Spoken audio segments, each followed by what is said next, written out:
While most of America was staring up at the sky for the solar eclipse, President Joe Biden appeared in Madison, Wisconsin to deliver remarks on new plans that would cancel student debt for tens of millions of Americans if implemented. And this has been posted to X, and I'm just going to refer to the first comment, the top comment here, because I think it summarizes what a lot of people actually think about this. At clockwork speed, trying to buy votes with taxpayer funds again.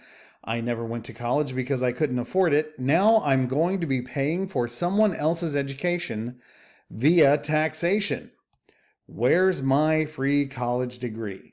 And if this person sounds a little bit angry, I think it's understandable. Today, too many Americans, especially young people, are saddled with unsustainable debts in exchange for a college degree. And that's because they've been sold a lie and because the government has interfered with market mechanisms that would prevent this from happening. The ability for working and middle-class folks to repay their student loans has become so burdensome that a lot can't repay it for even decades after being in school. That's part of the problem. You're not supposed to be in school for decades unless you are in a program that has a high earning potential. You should be out working. Those are valuable peak wage earning years that are being sacrificed to go to college and to pursue a higher degree. Turn to what's called an income-driven repayment program, which I've renamed the SAVE program, the most affordable repayment plan ever. Before I took office, student borrowers had to pay 10% of their discretionary income on a monthly basis from what they borrowed. 10%. Oh no, 10% of their discretionary income. Ladies and gentlemen, let's underscore that. It's not 10% of their gross income. It's not 10% of their net income. It's 10% of their discretionary income. If the program was set up the way it should be, which is it shouldn't exist in the first place, or at the very least be set up where, okay, what kind of degree are you getting and are you actually going to be able to pay this money? Is it going to put you in a position to actually pay the money back that you're borrowing? Because that's how lending is supposed to work. If I want to go out and buy a Lamborghini and I try to borrow money to buy that Lamborghini, I'm not going to get that Lamborghini unless I can show the ability to repay that loan. That's how lending is supposed to work. Percent discretionary income. That's income after you pay necessities like housing and food. A lot of people didn't have the means to pay 10%. So I was able to... Yes, because the government intervention creating this program facilitated people getting loans for degrees that did not have the kind of employment prospects to put them in a position to repay the loans that they took out to get those degrees. And in a free market system, those people would have never been able to take out those loans in the first place. They probably would have gotten the best job that they could and not have this student loan burden to begin with. And I think you can get the gist of what was basically an unofficial campaign stop where Joe Biden pandered for votes in exchange for the promise of a government handout. But what the president didn't talk about from The Intercept from January 7th, 2020, and I believe this was before, yes, this was presidential election season for the 2020 elections, and Joe Biden was not yet the Democrats' nominee. Joe Biden's role in creating the student debt crisis stretches back to the 1970s. Do you know why it stretches back to the 1970s? Because this man has been circling the rim of the Washington, D.C. toilet bowl for that long. As a senator, Joe Biden supported several bills that contributed to the rise in borrowing from $1.8 billion in 1977 to $12 billion in 1989. From Ida Chavez, Joe Biden played a central role in the creation of the student debt crisis that he and other candidates are now promising to fix, according to a close look at the legislative history around the spiraling phenomenon. Today, more than 44 million Americans collectively owe $1.6 trillion in student loan debt. That's as of January 2022. I'm sure it's more now. Early in his senatorial career, Biden played a role in making it easier for students and parents to take out burdensome loans spanning across several decades. Later, his landmark bankruptcy reform legislation made it nearly impossible to discharge student loans, birthing a predatory industry and sinking millions into unsustainable levels of debt. So what this is saying, and this is the facts, first, he worked on lowering the standards for getting student loans and government involvement in student loans.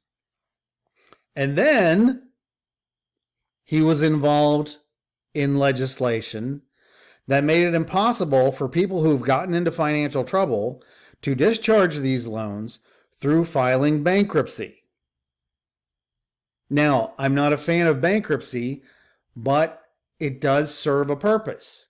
And that is that there are consequences for your actions. In other words, if a lender does not do their due diligence, grants a loan to a borrower that is not qualified to pay that loan back, then yes, bankruptcy comes in and says, you've made a mistake, and now you're going to lose that money. In 1978, Biden supported the Middle Income Student Assistance Act, which eliminated income restrictions on federal student loans to expand eligibility to all students. Biden helped write a separate bill that year blocking students from seeking bankruptcy protections on those loans after graduation. Parenthetically, the income restrictions on federal student loans were reinstated in 1981. Then he went on to vote to create the Parent Loan for Undergraduate Student Loans, or the PLUS program, in 1980, and the Auxiliary Loans to Assist Students, or ALAS program, in 1981, which extended student loan eligibility to students with no parental financial support. The author quotes the International Business Times report in 2015, quote, within a few years, the crackdown on student debtors filing for bankruptcy that began in 1978 would extend beyond just government loans. In 1984, Biden was gaining seniority on the Judiciary Committee. The Delaware lawmaker reprised his role as one of his party's top negotiators on a new legislative proposal.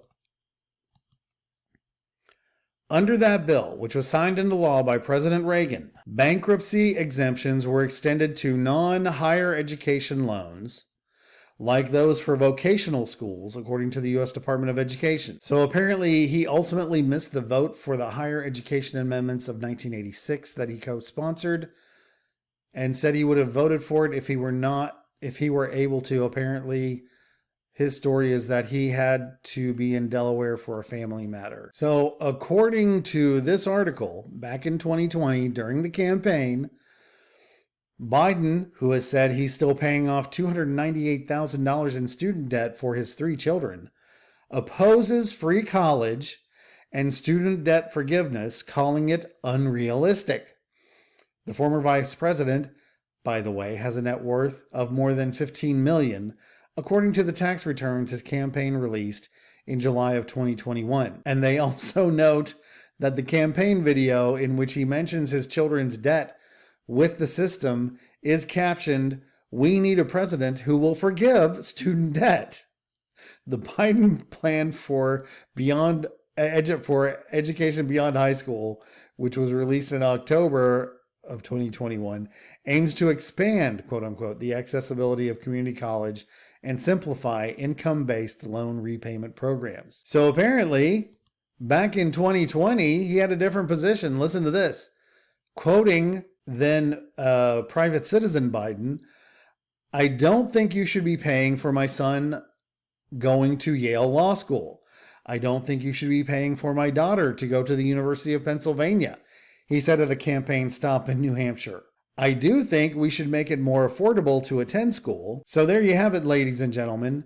This is the playbook of the kind of people who spend their entire lives in government. This is the playbook of the kind of people who are attracted to power. They will interfere in the lives of people. They will interfere in the markets, claiming that they're doing something good for this group or that group. And then when it ends up making a mess of things, they come in and say, hey, I have a solution for your problem, without ever mentioning that they created the problem. And what do you think's going to happen when they implement their solution? There's no chance of it creating more problems, is there?